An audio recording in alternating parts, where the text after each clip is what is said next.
while we're waiting on those LEDs to dry, why don't we cut out this oval we'll need for the bussard.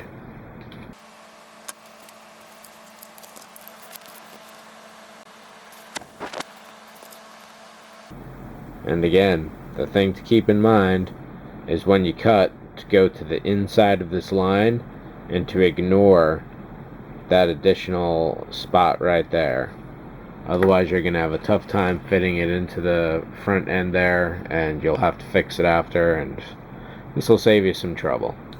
Again, stay inside the lines. Close enough can be good enough. You don't have to be exact. It should be as close as you can though. And once you've cut this free, it's time to get our 2 red straw hat LEDs. There are times like this when it's real handy to have an LED tester. Be sure to pick one up from Modeler's brand. And so the next thing we'll be doing is to basically line up whereabouts each of these LEDs is going to go on the front of the bussard. Too close, they'll look a little weird. Too far away, it'll look a little weird. You pretty much use your own judgment. And then once you're ready, what you want to do is take your pencil and make a mark of where that leg is in roughly, in fact, let's do this first.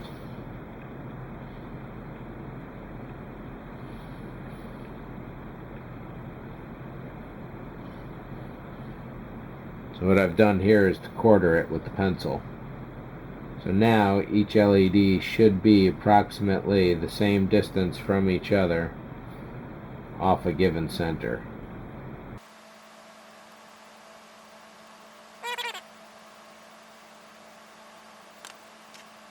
So if you've got your Tamiya handy drill, you can use that.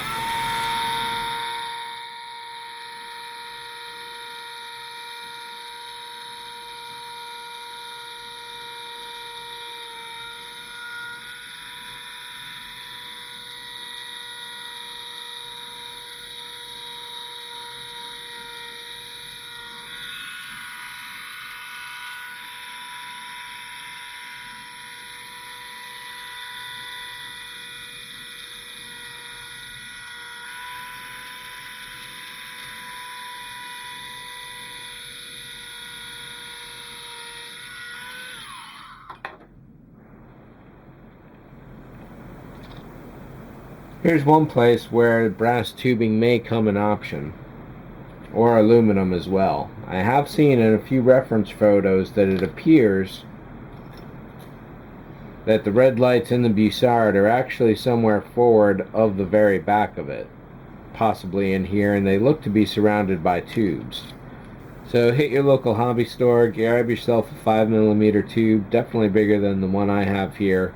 Then you're going to want to slice it off at whatever distance you think is appropriate. That looks pretty good overall, 1/4 inch.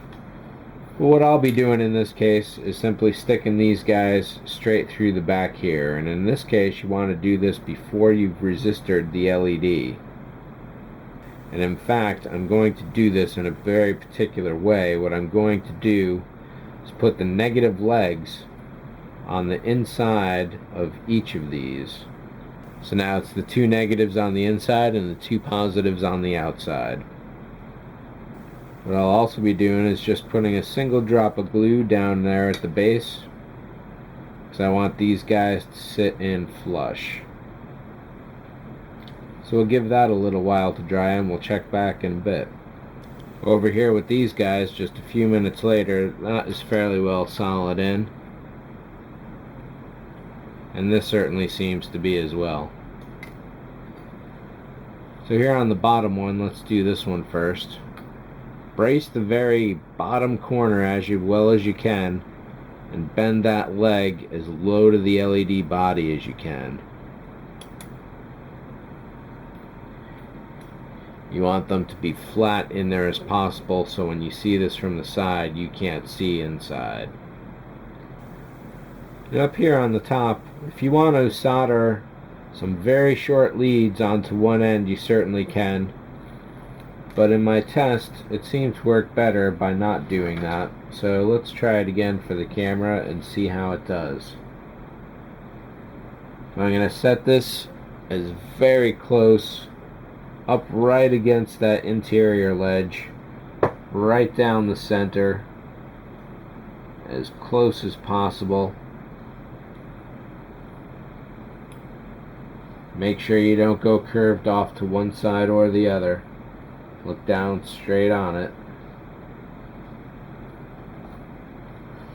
And then press down as hard as you can for a few seconds. Really get that to stick in there, because you don't ever want this to fall out.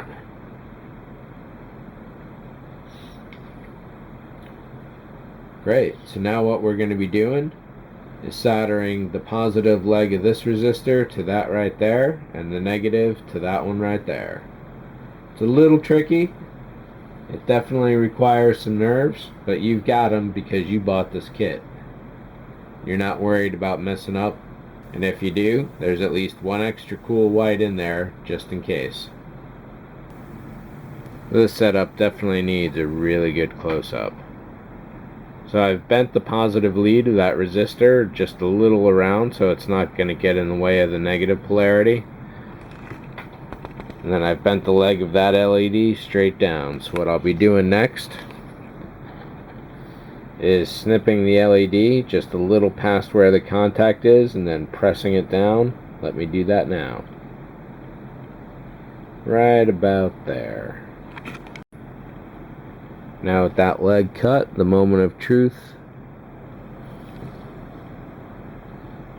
and it just barely fits. So that's going to be perfect. That'll be a nice easy solder. And then up front, what we'll be doing is connecting this guy and slotting that right in there and doing something very similar to this with a little extra tiny little bit of wire. Wiring it up to the bottom half, that's going to be the tricky.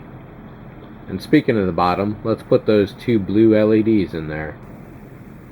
In the case of the two blue LEDs, what you should do is kick the legs off to the side so they're still flat on this plane, but kind of bow-legged, because now what they're going to do is go in here and wrap around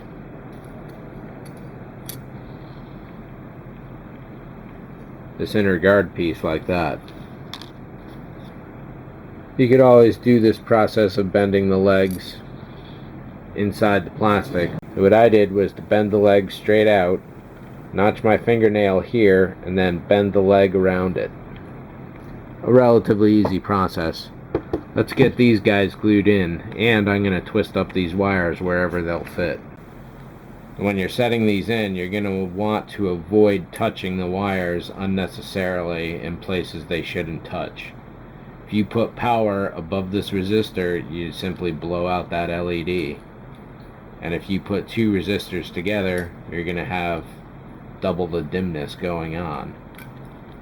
So be careful about where you set stuff. And it looks like I could even bend this leg further.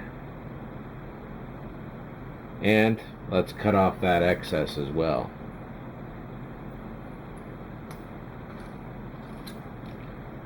And the same here.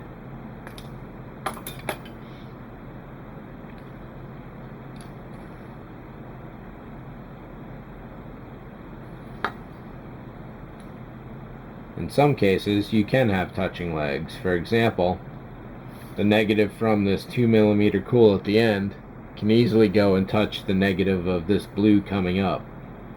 However, you don't want to touch these before the resistor in either case.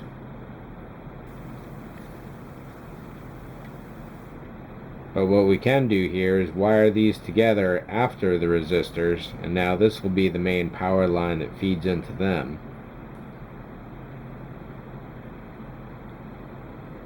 And another thing I can do is solder these two negative leads together. So let me go and do that right now.